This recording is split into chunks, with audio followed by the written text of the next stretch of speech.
হে জগতবাসী, আজ আমি শামীম আলী চিশতি আপনাদের সামনে একটি আলোচনা নিয়ে আসলাম।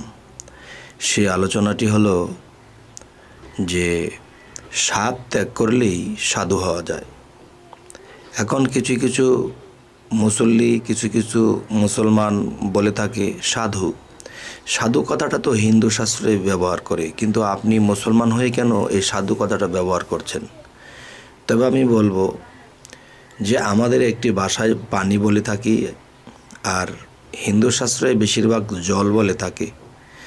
তো জল আর পানি যদি একই বিষয় হয়, তাহলে সাধু এবং সুফি, আমাদের মধ্যে বলা হয় ইমুক সুফি, ইমুক যে এরকম কিছু বলা হয় যে সুফি শব্দের অর্থ কী?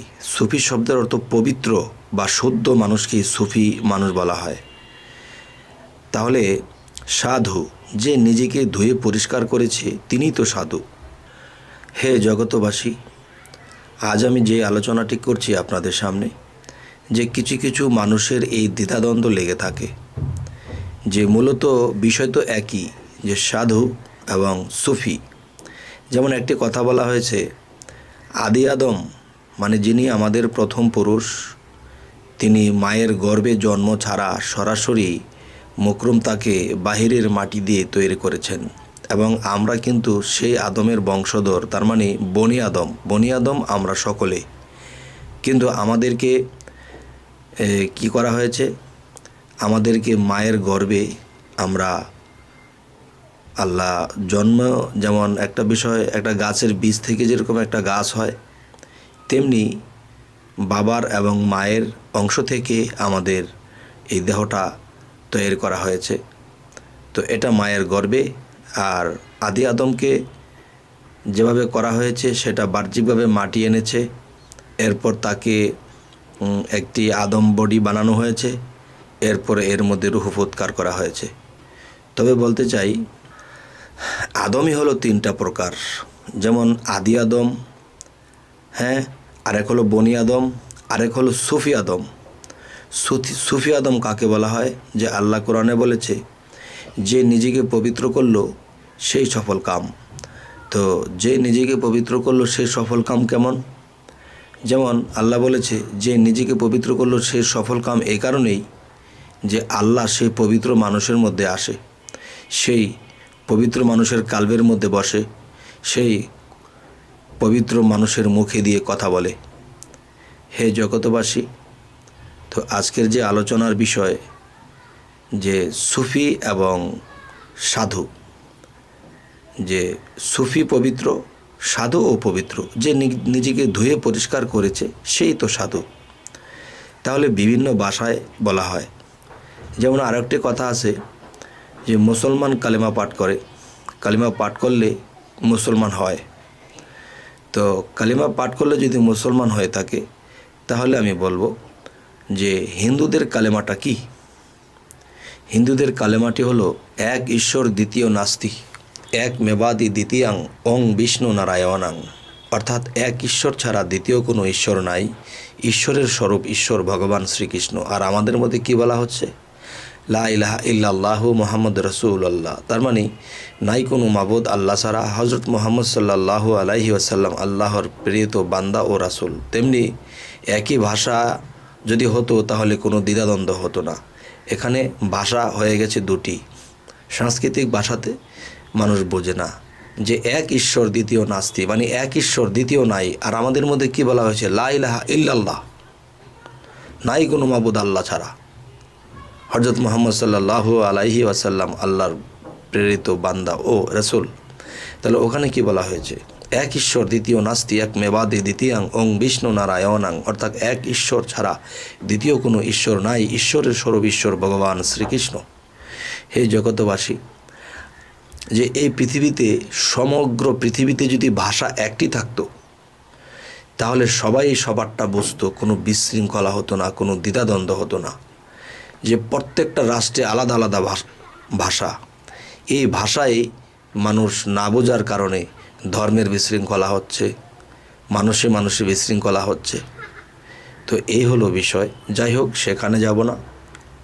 যে আজকের যে মূলে আলোচনা, সে আলোচনাটি যদি আমরা একটু বুঝি বা বোঝার চেষ্টা করি, তাহলে জিনিসটা কি হবে, যে সাধু প্রত্যেকটা মানুষেরই হতে হবে। তার মানে নিজেকে ধুয়ে পরিষ্কার করতে হবে।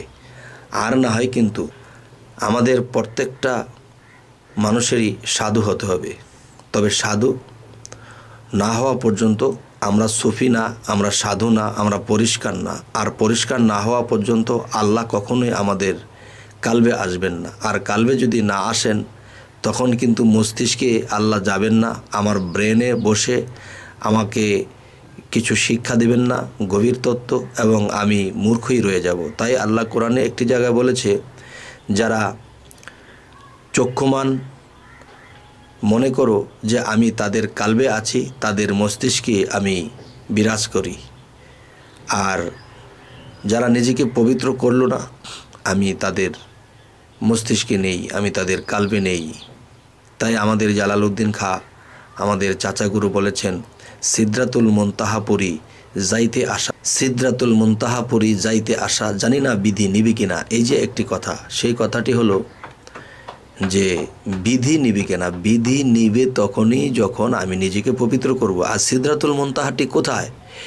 যে সিদরাতুল মুনতাহাটি হলো, যেমন বাহ্যিক জগতে যদি যাই, জমিন থেকে পাতালের শেষ সীমানা পর্যন্ত 7টি স্তর, তেমনি জমিন থেকে আকাশ পর্যন্ত 7টি স্তর। এই 14টি স্তর, এই 14টি স্তরের ভিতরেই সিদরাতুল মুনতাহা। যেমন যে সিদরাতুল মুনতাহাটা কোথায়? আকাশের সাইটে পড়েছে, আরশে আজিম তাকে বলা হয়। তেমনি মানব দেহটাও নাভির নিচের অংশ থেকে পায়ের তালু পর্যন্ত যদি যাই তাহলে পাতাল, এবং নাভির উপরের অংশ মাথার তালু পর্যন্ত হলো আকাশ। তাহলে সেই আকাশের একটি সাইড হলো মস্তিষ্কের স্থান। তাহলে সেখানে বলা হয়েছে সিদরাতুল মুনতাহাপুরি মগজে তার ঠিকানা। এই যে একটি কথা বলা হলো যে সিদরাতুল মুনতাহাপুরি মগজে তার ঠিকানা, তাহলে সেই সিদরাতুল মুনতাহা আরশে আজিম বাহ্যিক জগতেও আছে, যেখানে আল্লাহ বসা থাকে। আল্লাহ সেখান থেকে বসে এই জগৎকে পরিচালনা করে। তাহলে আমি বলবো যে আমরা কিন্তু সাধারণভাবে যেভাবে বুঝতেছি এভাবে নয়। তো আল্লাহ এক জায়গায় বসে সর্ব জায়গায় বিরাজ থাকতে পারে। তো আল্লাহ তাআলা আমাদেরকে যদি তৌফিক দান করেন, আমরা মুর্শিদ ধরব, মুর্শিদ ধরলেই হবে না, কামেল মুর্শিদের কাছে যাইতে হবে এবং সাধনা নিতে হবে। যেই সাধনাগুলো করলে নিজেকে পবিত্র করা যায়। নিজেকে যেদিন আমরা পবিত্র করে তুলতে পারবো, সেদিন কি হবে, যে সেই পবিত্র স্থানে আল্লাহ এসে আমাকে পরিচালনা করবে। আমার বডির মধ্যে ঢুকে আল্লাহ এই জগতের অনেক কিছুকেই অনেক খেলা দেখিয়ে যাবে। যেমন এই পৃথিবীতে বহু আউলিয়া বহুত খেলা দেখায় গেছে, বহুত কারামত ঘটায় গেছে। এই কারামত আর এই খেলা কি এই আউলিয়া দেখাইছে? না, এই আউলিয়ার মাধ্যমে আসিয়া আল্লাহ নিজে ঘটায় গেছে। তখন নাম হলো কার? সে আউলিয়ার। তবে নাম আউলিয়ার হলো কেন? যে সে আউলিয়া কি করেছে? সে জন্মান্তরে এবং যেই জন্মে সে বেঁচে ছিল, সে অনেক ত্যাগ করেছে, অনেক সাধনা করেছে, অনেক প্রেমিক আল্লাহর প্রেমে ফানাফিল্টা হয়েছে। তখন কি হলো? তাকে দিয়ে আল্লাহ কিছু তুলে ধরলো, কিছু কারামত তুলে ধরলো। তখন কি হলো? এ আউলিয়ার নাম হলো। তার নামের সাথে যখন আল্লাহর নামের যোগ করে যখন আল্লাহকে ডাকে, তখন কিন্তু আল্লাহ খুশি হয় এবং সেই আউলিয়ার নাম দাম বাড়ে এবং দিন দিন মাজার উজ্জ্বল হতে থাকে। সেই আউলিয়ার উসিলা দিয়ে যদি কিছু চায়, তাহলে সে সেটাই পায়। হে জগতবাসী, আজ আমি আপনাদের সামনে এই আলোচনাগুলো তোলার উদ্দেশ্য এটাই, আমরা যেন সামনে এভাবেই অগ্রসর হই। তবে হে জগতবাসী, আমাদের চ্যানেলের আলোচনাগুলো যদি আপনাদের ভালো লাগে তো অবশ্যই সাবস্ক্রাইব করুন, পরবর্তীতে আমাদের এই ভিডিওগুলো পেয়ে যাবেন। তো এই বলেই রাখছি, আল্লাহ হাফিজ।